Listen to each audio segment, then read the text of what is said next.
ბატონ გიას შვილის დაბადების დღეზე ვესტუმრეთ, სადაც ელისოს მიერ მოწყობილი უმშვენიერესი გარემო დაგხვდა. მაგრამ ზეიმის დაწყებამდე ჩვენ ერთ საინტერესო საკითხზე საუბარი მოვასწარით.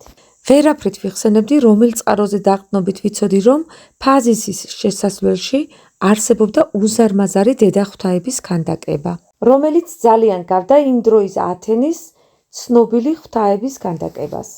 ვინაიდან ეს არტეფაქტის კიდევ უფრო სადაოს და საკამათოს ხდის ბერძნების კულტურას ჩვენ მივბაძეთ თუ პირიქით ბერძნებმა მიითვისეს ოდესღაც პროტოქართული კულტურა, საკითხავია სწორედ და შემთხვევითი არ არის, რომ მეცნიერები წინარე ბერძნებს უწოდებენ ხალხს, რომლის ტერიტორიაზეც შემდეგ მოვიდნენ ნამდვილი ბერძნები და მთლიანად მიითვისეს მათი კულტურა.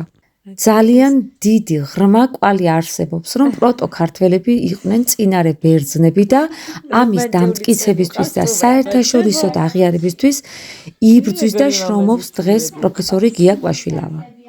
არიანე ფლავიუს რომის იმპერატორმა მიცა დავალება, რომ აღეწერა შავი ზღვის პირეთის რომაელი ჯარისკაცების განლაგება და მათი პირობები და ერთ-ერთი ნაწილი იდგა ფაზისში.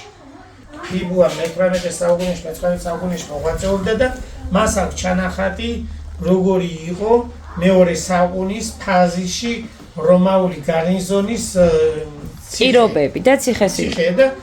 და აი აქ რომ ჩამოვიდა, აღწერს ის არიანე, რომ შევდივართო ფაზისში, ანუ რიონშიო, ხელმარცხნივ დგასო ქანდაკებაზე.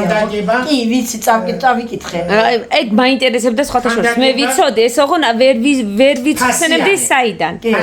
რომელ საუკუნეში მეორე საუკუნეზე საუბარი.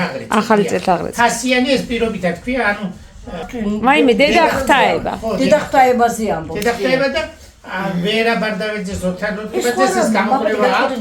ბრინჯაოს ქანდაკება რო არის. ის მე ჩამოვიტანე ცოტნეიტელში რომელიც იყო, მე ჩამოვიტანე რომიდან ისეთ რეაგიბელა რომების ისი დგა იქ. არა, გავდაო, მე მგონი ესე იყო, ხო მაგ წყაროში, რომ გავდა ბერძნულ რეაკიბელეს. ეს მაინტერესებდა ამის გაგრძელება. ათენთან ახლოს იპოვეს ამ სკულპტურის რაღაც მონახაზი და მე მხატვარმა აღადგინა ათენელმა. ახლა ხან აი 73 წელს ის დაიბეჭდა. და მაქვს ეს ჟურნალი მე. მოიცა ბატონო გასაგებად რო იყოს. ამ არიანე მაღწერა რომ ფაზისის შესასვლელში იყო ეს ვინ რა ქვიოდა? ფასიანე, მაგრამ იმან რო აღადგინა ის რა შვაში ამ ფასიანეს. ეს იგივეა რომ ათენის მეტრონშიო. ანუ მეტრონი არის დედა ღმერთის ტაძარი. ხო. იქ აი ფასიანი ამბობს რომ იგივე არისო ათენის მეტროში რო არისო და იმ ხატორმა აღადგინა ათენის მეტროში რაც იყო. 1973-ში ათენის ახლოს გათხრების დროს ის იპოვეს ეს ქანდაკება. ხო. და მე აღადგინა მხატვარმა სრულად.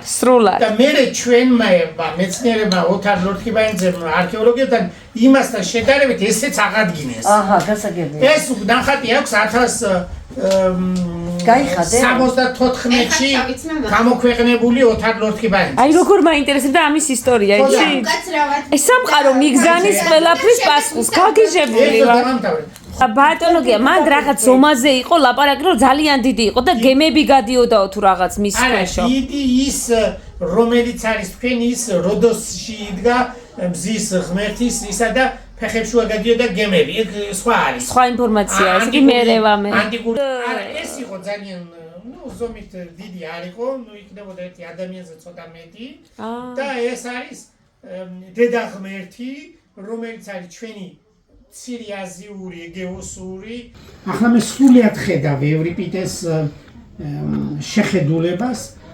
ეს არის ჭიდილი ჩვენს ტომებსა და ბერძნებს შორის.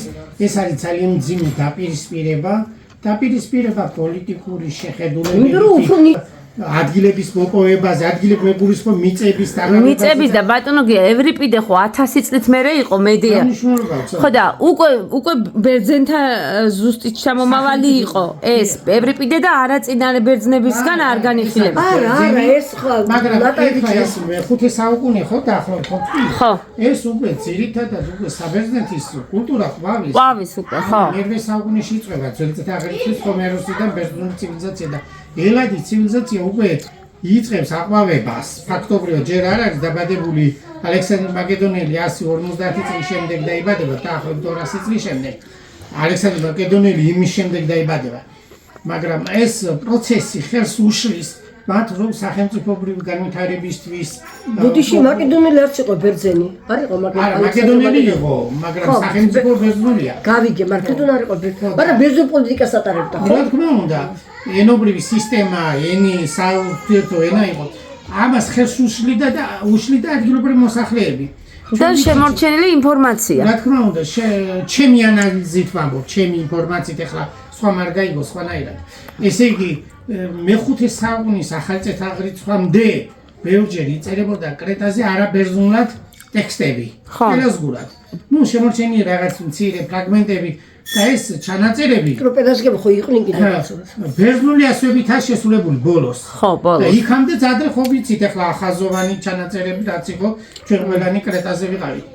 ევრიპიდეს ამ მასალებს მე თითქმის ყველას გავეცანი, მაგრამ ეს რომელზეც ახლა მე გესაუბრებით კრეტელები, ნაწარმოები ეს არის ის საზოგადოება. იმიტომ რომ ეს არის ნაწილი შემონახული. მისი პაპირუსის ნაწილები აქა-იქა სხვადასხვა მუზეუმში შენახული და ერთ-ერთი ნაწილი დაახლოებით 152 სტრიქონია.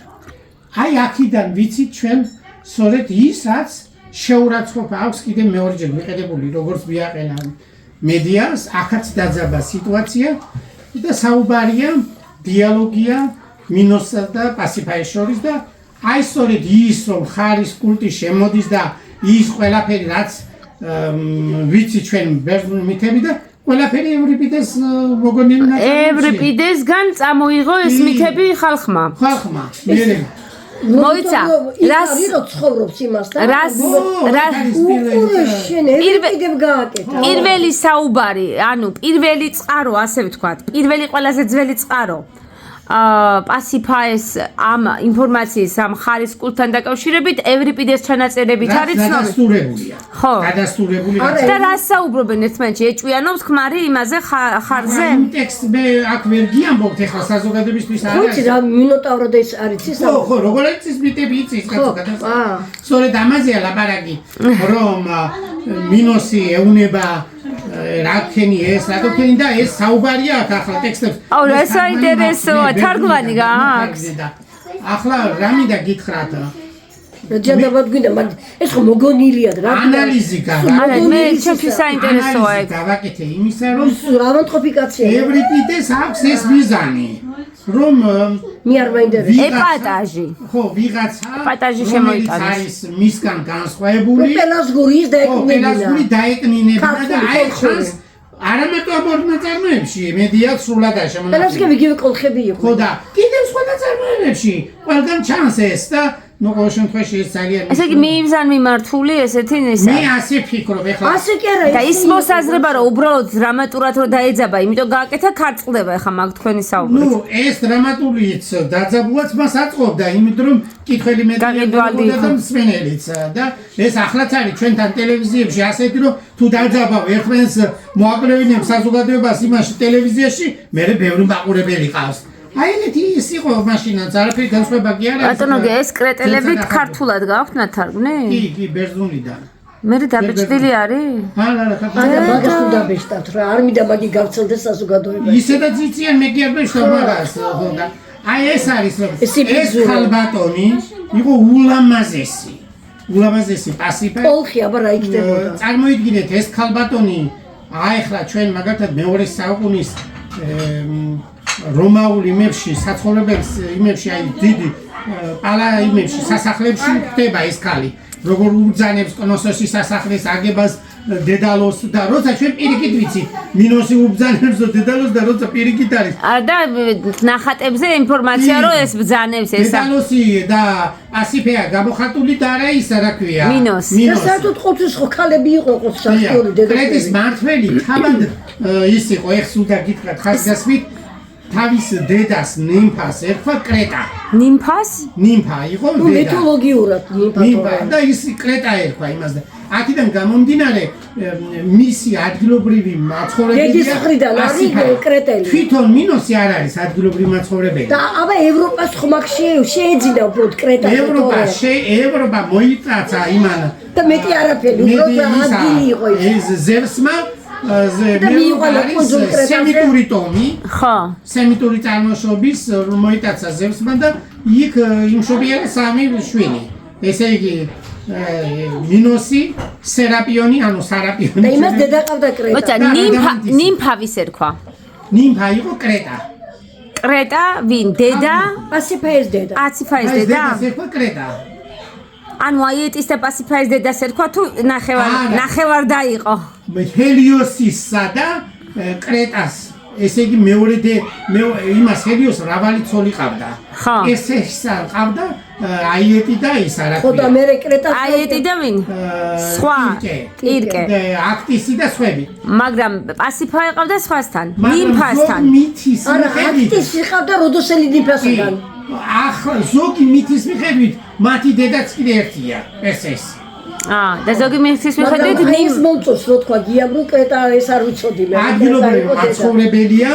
ის იყო გამგებელი და ის თვითონ ირჩევდა ქმარს ეს არაფერი პრობლემა არა ქართველისთვის დღეს და მე რა გამოდის ბატონო ერთი წუთი ნახეთ ახლა მაშინ საიდან გამოდის რომ აიეტი და პასიფავე კოლხები იყვნენ თუ ადგილობრივ მაგმითების მიხედვით რომ მასე ვლინდნენ ზერია კაცო პირდაპირ ტექსტში როგორ კოლხი რომაა როგორ თუ იქ ცხოვრობდნენ აკრეტელები ეს გამფენილია ჩვენი მოსახლეობა აი ეგ არ იცის და როგორ იცის ჩვენები იყვნენ იქ ისედაც ადგილობრივი მასოხლე ბაში კრეტაც აი ნახე 1000 წლის ასე გააგებინა გამფენა მოხდა კავკასიიდან ნაწილი საზოგადოებისა რომელიც მე ანუ ესე ვთქვათ ახლა ასე ჩამოყოლე კოლხეთიდან წასული შავი ზღვის პირეთში რომ განიფინენ ეს ხალხი ერთ-ერთი შტო წასული მე მოხვდა მე კრეტაზე და იქ დაიბადა პასიფაი ის კრეტა და ერთ-ერთ მითში რო არის რომ პირიქით აიეტი გაანაწილეს კოლხეთში თითქოს ესეც არის კაცო აიეტი გაანაწილეს კოლხეთში როგორც ბრძანებლად არის ჰელიოსის ბრძანებით კორინთოში იყო მეფე და გაუშვეს ხო ეს არის მაგრამ ანუ მაინც ასე ლოგიკურად რო ავაწყოთ ჯაჭვი აიეტი დაუშვა თუ იყო კორინთოში ეს იმას ნიშნავს რომ უბრალოდ ძირი მაინც ქონდა კოლხეთიდან და დააბრუნეს კოლხეთში კი და ტახტზე ისევ დააბრუნეს სხვადასხვის კარგად თქვა ბიასე მაგ ერთ ადგილას თუ დააბრუნესო აი ეს კითხვა არის ძალიან მნიშვნელოვანი ხო საერთოდ განფენილია თორე ეს აყირავებდა უკვე იმას რომ თუ იტყოდნენ რომ გაუშვეს და ჩააბარეს მაშინ აყირავებდა იმ მოსაზრებას რომ ეს ქართველი არის მითოლოგია თორე სინამდვილეში სულ კოლხები იყო ყველა ის კრეტაც მაგრამ იმპაკი არ იყო კაცო ეს მითოლოგიურ ბიუროშია გაყოლი თორე ის კრეტაც იყო კოლხი თავიდან ხო დადამედრო საბერძნეთის კვიდრი მოსახლეობა იყო პენასკები კოლხები იყვნენ ხო ჩვენი ანუ ხალბატონო ნატალი ძველი წელთაღრიცხვის 7000 წლამდე კრეტაზე კაციშვილი არ ცხოვრობდა აი ეს რა წყაროზე დაყდოთ ეს არქეოლოგიური მასალა ვიცით ჩვენი მოიცა ძველი წელს 7000 ხო 7000 მეორე ჩვენ გვაქვს აგერ მუზეუმებში ვიყავით სადაც ყველა მუზეუმებში გამოფენილია ეს არქეოლოგიური მასალა აბა ეს ზევსის და იმის მითები უფრო ძველი არ უნდა იყოს წესი ანუ თვითონ ოლიმპო ხო რომელიც საბერძნეთშია ეს არისო თავდაპირველი ჰელიოსის სამფლობელო სად იქნებოდა თავიდან აბა თქვენ გეკითხეთ ჰელიოსის სამყოფლოდ ითვლება კუნძული ელბია ხო აი კოლხეთთან როგორ მაგრამ საიდანაც ზეამოდის იქ არის ჰელიოსის სამყოფლო და მე ზესადამოდის ბაშაკარა მათთვის ზეამოდის აღმოსავლეთიდან ხო აი ეს იყო კოლხეთი ამიტომ ჰელიოსის ტახტი იყო ის ტახტი იყო ევბია არა კოლხეთი მაგრამ თვითონ ეს კულტურა ამ ჰელიოსთან დაკავშირებული მაკრისე ანუ ებიას კუნძულზეა გაჩენილი ქალაქ სახელმწიფო ქონდა იქ ხო აი ეს არის პელოპონესთან ახლოს ებისი, ანუ მაკრისი, საიდანაც მოდიან ომები მაკრიელები, რომელიც შემდეგ არიან მაკრონები, ანუ დღევანდელი მეგრელები, პელაზგიას, ანუ პელაპონეს ადრე ერქვა პელაზგია. კი ბატონო. და ესე იგი ეს რასაკ, სწორად თქვი ხო, გაჩნდა მაქედან ჰელიოსის კეთრი ადამიანი გაჩნდა საქართველოში. საქართველოში. მე გადასახდა იქ გითხარით მე. კი, მე კეთრი ადამიანი გაჩენილია ახლა ბლუმენბახის თეორიის მიხედვით და გადასული ადამიანები გითხარით მარტივი მაგალითები იმიტომ შავი ზღვის პირეთის იმაში, რა ქვია, ტერიტორიებზე არის განფენილი. არა მარტო ხმელთაშუა ზღვისაც. ეგეოსი. კი, ეგეოსიც.